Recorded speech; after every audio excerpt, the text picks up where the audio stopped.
Good morning, কেমন আছেন সবাই? আশা করি সকলে খুব ভালো আছেন, সুস্থ আছেন। বন্ধন ব্লগসের আবার একটি নতুন রেসিপিতে আপনাদের সকলকে স্বাগত জানাই। আজকে সকালবেলা জলখাবারে কিছু আলুর পকোড়া বানিয়েছিলাম। আর তার সঙ্গে পাশের বাড়ি এক কাকিমা আছে, তো ওনার বাগানে না অনেক কুমড়ো ফুল হয়েছে, তো কুমড়ো ফুলের বড়া বানিয়েছিলাম মুড়ি খাওয়ার জন্যে।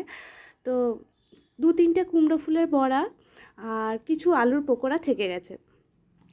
আর আজকে ফ্রিজটা খুলে দেখলাম যে একদম সবজি নেই। তো অনেকটা বেলা হয়ে গেছে, যে বাজার করতে যাব তারও কোনো সময় নেই।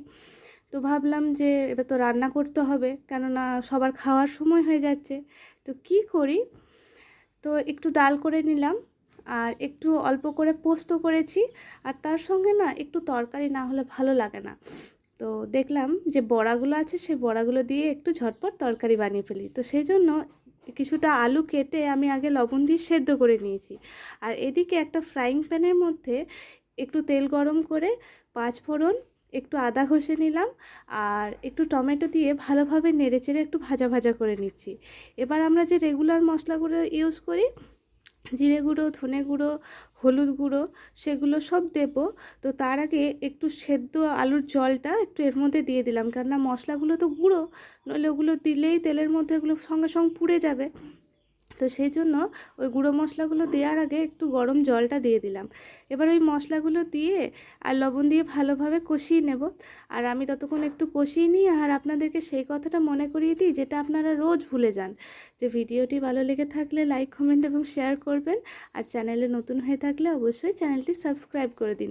তো এই যে রেগুলার মশলাগুলো দিয়ে এবার ভালোভাবে নেড়ে চেড়ে যতক্ষণ না মশলাটার থেকে তেল ছেড়ে আসে ততক্ষণ পর্যন্ত অপেক্ষা করব। তো বাড়িতে যেদিন সবজি থাকে না, বা সব দিন তো আর আবার তরকারি খেতেও ভালো লাগে না, দেখবেন। তো আমার মতন কে কে এমনি করে খান অবশ্যই কিন্তু আমাকে কমেন্টে জানাতে পারেন। আর আপনারা কমেন্ট করলে আমার বেশ ভালোই লাগে। তো এই যে মশলাটা আপনাদের সাথে গল্প করতে করতে কিন্তু প্রায় কষানো হয়ে গেছে। তো দেখে বুঝতেই পারছেন যে এটার থেকে তেল ছেড়ে এসছে। নিরামিষ তরকারি তো একটু ভালোভাবে মশলাটা না কষিয়ে নিলে না খুব খেতে খারাপ লাগে। তো এই যে আমার একবার করে সর্দি হয়ে গেছে আর গলাটা একবার করে ধরে আসছে। বর্ষাকালে বৃষ্টিতে ভিজে ভিজে না একবার করে ঠান্ডা লেগে যায়। আর আমার তো খুবই ঠান্ডা লাগার ধাত। তো যাই হোক, এই যে গল্প করতে করতে সব কিছু হয়ে গেছে। তো এবার যে সেদ্ধ করে রেখেছিলাম আলুটা, এই আলুটা এর মধ্যে দিয়ে দিলাম। এই তরকারিটা আমার বাবান খেতে খুব ভালোবাসে, কারণ পকোড়াগুলো থাকে তো, আর ঝোলে দেওয়ার পর বড়াগুলো বেশ নরম হয়ে যায়। তো তার খেতে খুব ভালো লাগে। তো একটু ঝোলটা ফুটবে, বেশিক্ষণ অপেক্ষা করতে হবে না। আর এটা একটু ঝোল ঝোলই তরকারিটা রাখবো, কেননা বড়াগুলো যখন ঠান্ডা হয়ে যাবে না, তরকারির মধ্যে ভিজবে বড়াগুলো, তখন কিন্তু এই ঝোলটা বড়াগুলোতে টেনে নেবে। তো পরিমাণ মতন আমি একটু চিনি দিয়ে দিলাম। আমার আবার একটু চিনি না দিলে না তরকারিটা ভালো লাগে না, নুন মিষ্টির আবার ব্যালেন্স হয় না। তো এই যে ঝটপট একটু চিনি দিয়ে ঝোলটা ফুটে আসা পর্যন্ত অপেক্ষা করছিলাম। আর তারপর সেই যে সকালের বড়াগুলো যেগুলো ভাজা ছিল সেগুলো দিয়ে দিচ্ছি। আর পাশে যে 3টে বড়াগুলো দেখছেন, ওগুলো হচ্ছে কুমড়ো ফুলের বড়া। এগুলো হচ্ছে আলুর পকোড়াগুলো। আর এই যে সামনে সাইডে 3টে বড়া দেখবেন, সেগুলো হচ্ছে কুমড়ো ফুলের বড়া। তো এত ভালো লেগেছে তরকারিটা, ভাবলাম ঝটপট করে করেছি, কেমন হবে তা তো জানি না। কিন্তু এত সুন্দর টেস্ট হয়েছিল তরকারিটা যে কি বলবো। তো আপনাদের সাথে তাই শেয়ার না করে পারলাম না।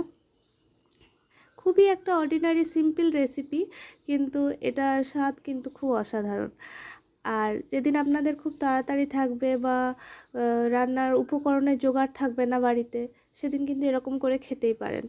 অবশ্যই জানাবেন যে আজকে রেসিপি আপনাদের কেমন লাগলো। আর এতক্ষণ ধরে ধৈর্য নিয়ে যারা আমার ভিডিওটি দেখছিলেন, তাদের সকলকে অসংখ্য ধন্যবাদ জানাই। ভালো লাগলে লাইক করবেন, কমেন্ট করবেন, শেয়ার করবেন। আর চ্যানেলে নতুন হয়ে থাকলে সাবস্ক্রাইব করে দিন। ধন্যবাদ।